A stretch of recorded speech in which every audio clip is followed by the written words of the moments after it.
What's up, you guys? My name is Hutch, and I make videos and put them on the internet. And last week, you guys liked my Fantastic Four video. Thank you for that, by the way. We enjoy hearing that. If you guys like videos, leave a comment and say, hey, good job. That made me laugh. Because especially after 6 years, just being able to still do that to people, you know, when you read the writing, when you read those comments, you can't help but just, like, give yourself one of those. Because it's hard. It's a tough job.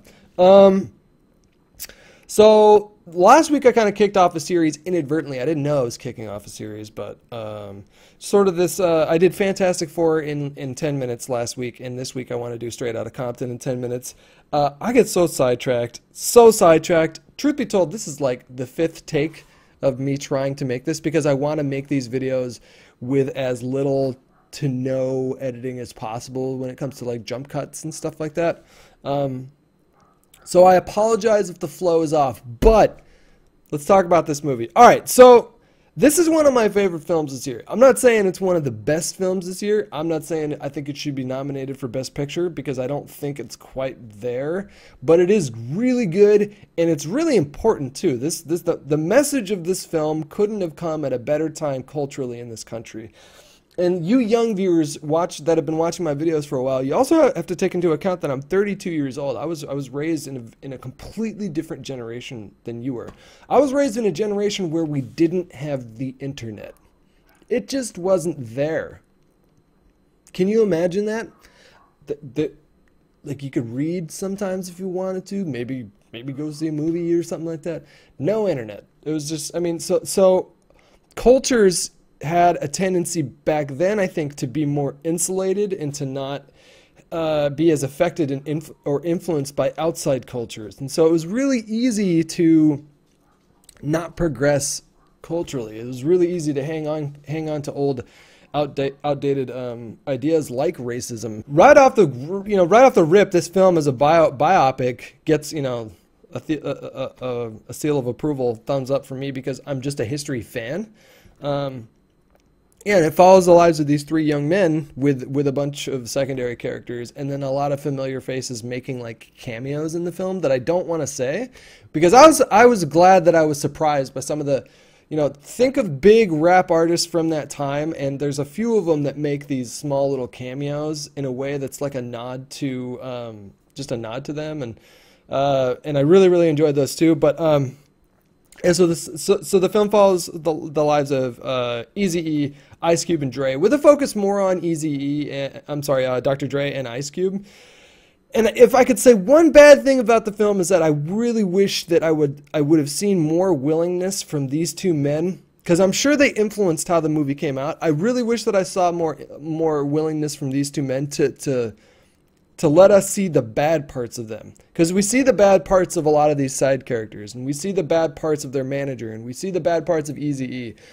Ice Cube and Dre are the only 2 people in this film that are just, they basically did nothing wrong. There's a scene in it where, I don't want to give away too much, but one of the characters uses a baseball bat to try and intimidate like a record executive or something like that.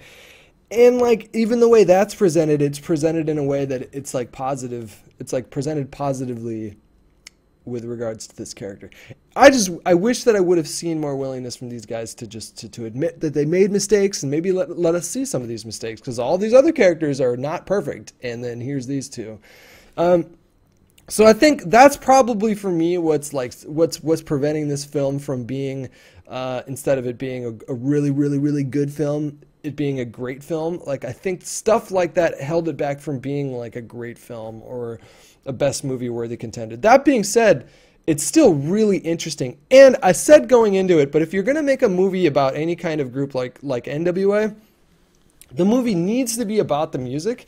And with that in mind, it needs to flow. It needs to flow like an album. And they need to use the music in a way that really complements the film and the pacing of the film and the tempo of the film. And they really did that so well. Like when I saw it, and this might sound weird to say, but I would suggest seeing this movie in a huge theater with like big ass beefy bass system things going on.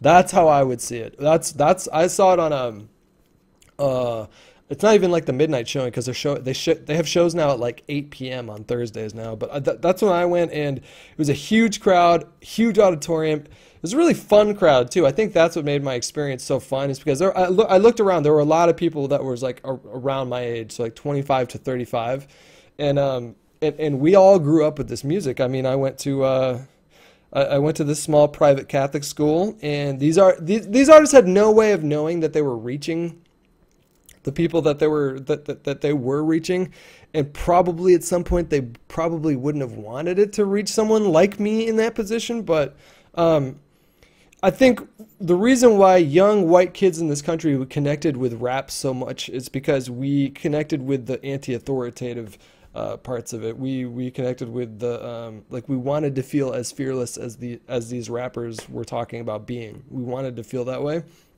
And I think we use that music as inspiration. And I think that was us sort of rejecting our culture too. Like, our culture, we were being given like Michael Bolton and like Cyndi Lauper, and we were also being given stuff like Pink Floyd and the Doors, and we were also given like a lot of great artists as well. But I don't know. I mean, I don't know what else to say about this movie. And truth be told, I have no idea if this was a cohesive video on the topic, but this was a really, really good movie. And one more thing that I want to say about this film before I'm done with the rant. The best thing about this film, apart from the music, and the music was great, the best thing about this film was the young cast of men in this movie who just absolutely killed it. I was blown away with the guy who played Eazy-E, like really blown away, and I think he's the one that never had any acting experience. Or that was Dre. Either way, one of the actors had never acted before. Like, when I'm watching these actors, especially Ice Cube's son playing Ice Cube, it's like ridiculous, especially because I grew up with Ice Cube videos and stuff, so his face is so distinct to me. And I felt like I was looking at him the whole time. The young cast was terrific. Like, I wish that they would give out Oscars for casting directors, because whoever picked these guys did such a phenomenal job. I'm gonna give this movie like an 8.5 out of 10.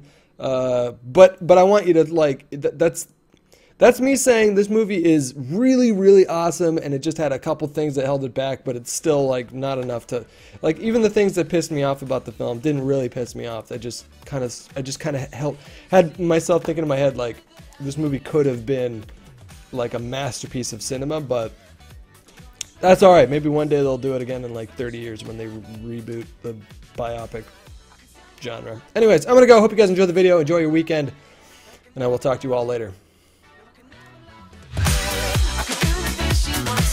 I